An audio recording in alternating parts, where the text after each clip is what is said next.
We got 3 mailbag questions we're answering today. Some really good topics, some interesting ones, and I think ones that might affect you in retirement.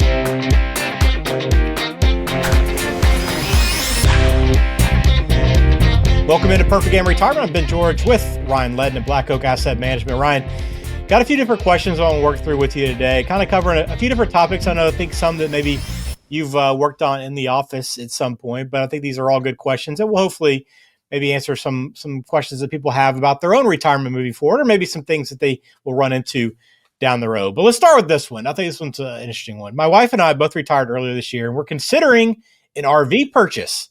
I don't like the idea of acquiring debt on something like that at this stage of life, but I also don't like the idea of pulling $115,000 out of my IRA and paying taxes on all of it. So, which approach to this do you find the least objectionable? You can rent an RV. Just do that. Yeah, I mean that's a lot of rentals that you can do for $115,000 out of an IRA. Now, what wasn't specified here? I mean, is 115? Does that just purchase the RV, or do we have to gross that up to include taxes? I bet we have to gross that up. So, I mean, let's say 115.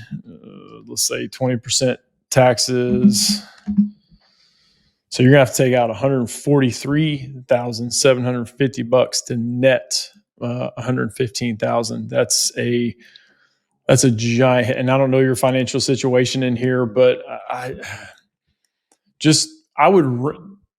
not saying not buy it. I would rent one for several trips. I mean several ones, and I don't know how frequent you're going to do it, but I've seen this happen to someone that I know very well, and they purchased the RV, and within 6 months they hated the thing. They wanted to get rid. Now there's plenty of you out there that are watching that love it, and they probably think I'm nuts.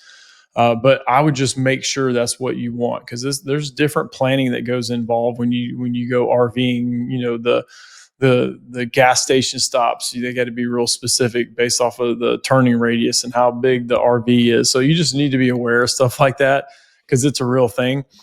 So just be sure, because I've seen this bite someone in the rear end, and it wasn't good. And they're trying to sell it at not a huge loss, but they're having difficulty even selling it. So rent one for a few times, and then see if you're like, this is exactly what we want to do, then go for it. And hopefully that 115 is not taking a huge chunk, but just know, that 115 is added as taxable income. So if you're in retirement, your Social Security is going to be taxed more, your Medicare premiums. So just know there's a lingering effect to this when you take such a large chunk out.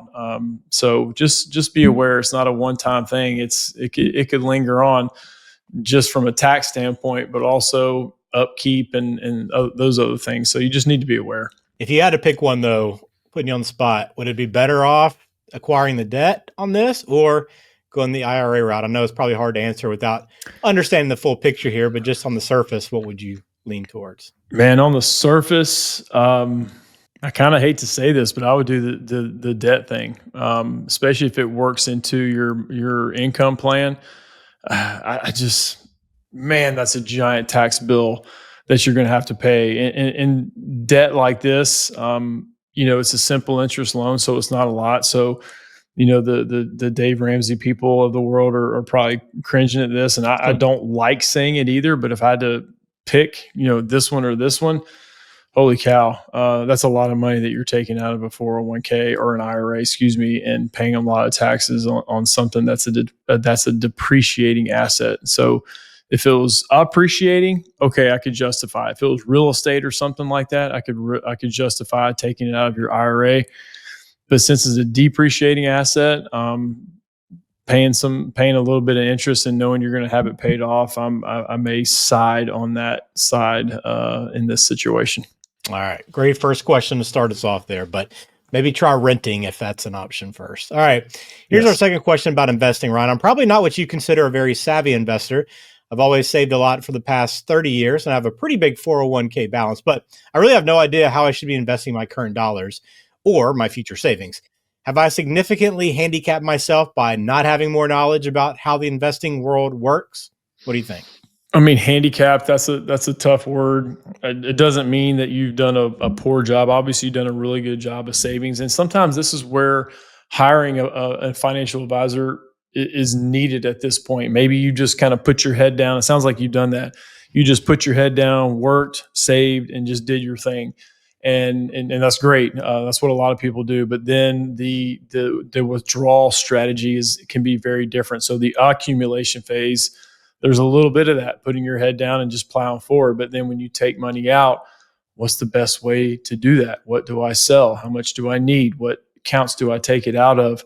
So that's probably where, so I don't think you've done anything wrong, but that may be where you need to hire someone to be in your corner to help out with the decumulation phase, because we're getting to stages of life where healthcare is an issue, taxes are an issue, life events are an issue. Life events are always an issue potentially, but life events, people passing, inheritances, those things tend to be more frequent as you get older in age, and especially the healthcare costs too. So something to be aware of, but that's where I would look to hire a planning firm that helps out with all areas of your retirement. Yeah, I'm guessing this is the person that's probably in a similar boat to a lot of other people, right? I mean, not everyone's a savvy investor or really do a good job investing their money. I mean, we're all we're always trying to get better and improving, but I'm sure this is not very uncommon.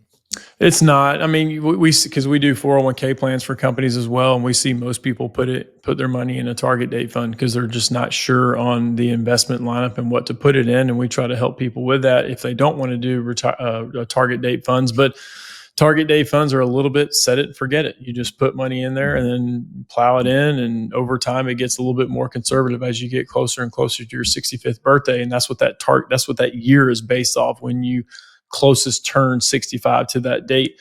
So yeah, it's a little bit of set it, forget it, and not have to worry about the nuances of it. Some people love the nuances and they want to get in there and get their hands dirty, if you will, when it comes to the investing part. And that's fine too. So I've seen it more often than not that it's more of a, hey, I've just been saving in here and I got $1.5 million. I'm not sure how long this money will last and how much income I need. And that's where the plan comes into place. All right. One last question here today on the show. Sticking with 401ks here. They recently announced at work that our 401ks are now going to have a Roth option. Should I put my future savings in that instead of the traditional 401k? So great question. It's an awesome question. So one that I hear a lot lately, because more and more plans are just offering these Roth options that didn't offer it before. And some have offered it and the employees just don't even know it's been offered. So there's some questions that need to be asked. Obviously, this is just a very generalized question. I am biased toward the Roth. I mean, you do need to look at what tax bracket you're in, how old you are. I mean, there's a lot of factors involved. I just like having. So it sounds like with this question, you've had access to a 401k. So probably a large majority or all of it is in pre-tax. So just from a tax diversification standpoint, it's not putting money into a Roth does not save on taxes at all for the current year. It adds to your taxable income. So just be aware that you're paying more taxes now potentially, but whatever that grows to, and hopefully it grows to a larger amount, then you don't pay tax on any of that. So it's good to have tax diversification or account diversification when you get to retirement, that you have a pre-tax account, a Roth account, and maybe even a brokerage account, which is an after-tax account that you pay some taxes on interest or dividends, whatever it may be. But it's just nice to be able to pull from different accounts that you have access to. So it sounds like you don't probably have any Roth money. If you do, it's very, very small, because you didn't really mention that. So I would strongly consider, even if it's just changing, let's say you're putting in 10% now in a pre-tax account, maybe just shift it, because you can split it up. So maybe do 9% in pre-tax and 1% in Roth, and then see how that changes your paycheck. Then maybe after a couple months, shift it again, 8%, 2%, 7%, 3%. Just keep moving that dial a little at a time, and it may not really impact you as much as you think. Instead of going from 10% pre-tax to 10% Roth, that could have an effect on your paycheck for sure. It's good that their company actually announced it, but not everybody advertises it that much, right? I mean, it's worth asking at your company whether or not you have that option. Yeah, it's find an HR person. Sometimes people bring their laptops in and we log in, and sometimes it's not labeled as Roth. Sometimes it's just labeled as after tax. You see pre-tax and after tax. After tax is Roth money. So it may not be labeled as that, because I've seen it before. People have said, no, we don't have a Roth option in our 401k. And sometimes that gets confusing because there's a Roth 401k, then there's a Roth IRA. Those are two separate things, and you can actually contribute to both if you can or want to, or if you have the ability to from an income standpoint. So a Roth 401k, you can put way more in than a Roth IRA. A Roth IRA is $7,000 in 2025, and then a Roth 401k is $23,500 as of 2025. So you can put a whole lot more in there, and there's no income restrictions on a Roth 401k. There are income restrictions on a Roth IRA in your ability to be able to contribute to it. So if you make too much money, you can't put money into a Roth IRA. For a Roth 401k, there's no income restrictions whatsoever.